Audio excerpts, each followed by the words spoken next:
সবাইকে পৌষ পার্বণের অনেক অনেক শুভেচ্ছা আর ভালোবাসা। পৌষ পার্বণ মানেই হচ্ছে বিভিন্ন রকমের পিঠের আয়োজন, যেমন ভাপা পিঠে বা সিদ্ধ পিঠে, চিতই পিঠে, ক্ষীর গোকুল পিঠে, চুষি পিঠে বা দুধ পিঠে, এরকম নানা ধরনের পিঠে কিন্তু পৌষ পার্বণে বানানো হয়। আমাদের বাড়িতে প্রতি বছর 2-3 রকমের আয়োজন করা হয়, যেমন তোমার সিদ্ধ পিঠে, দুধ পিঠে, আর একটা জিনিস হয় সেটা হচ্ছে সরু চুকরির বড়া অথবা পাটিসাপটা। এই 2-3 রকমের জিনিসই বানানো হয়, কিন্তু এবছর তো আমাদের পাটিসাপটা আর সিদ্ধ পিঠে কোনোটাই খাওয়া হবে না, কারণ দাদু মারা গেছে।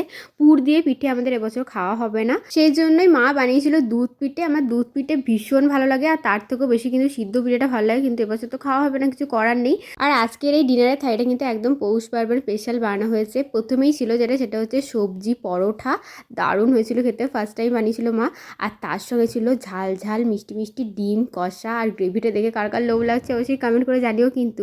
আর তার সঙ্গে ছিল দুধ পিঠে, দারুণ একটা কম্বিনেশন ছিল। আমি সাধারণত সিদ্ধ পিঠেটাই খেয়েছি, যতবার খেয়েছি চিতই পিঠে বলো বা ক্ষীর গোকুল পিঠে, এই ধরনের ইউনিক পিঠে আমি কখনো খাইনি। তোমরা যদি খেয়ে থাকো অবশ্যই কমেন্ট করে জানাতে ভুলো না, আর ভিডিওটাকে লাইক কমেন্ট আর চ্যানেলটাকে সাবস্ক্রাইব করে দিতে একদম ভুলো না। আবার দেখো নতুন করে ভিডিও, টাটা, খুব ভালো থেকো সবাই।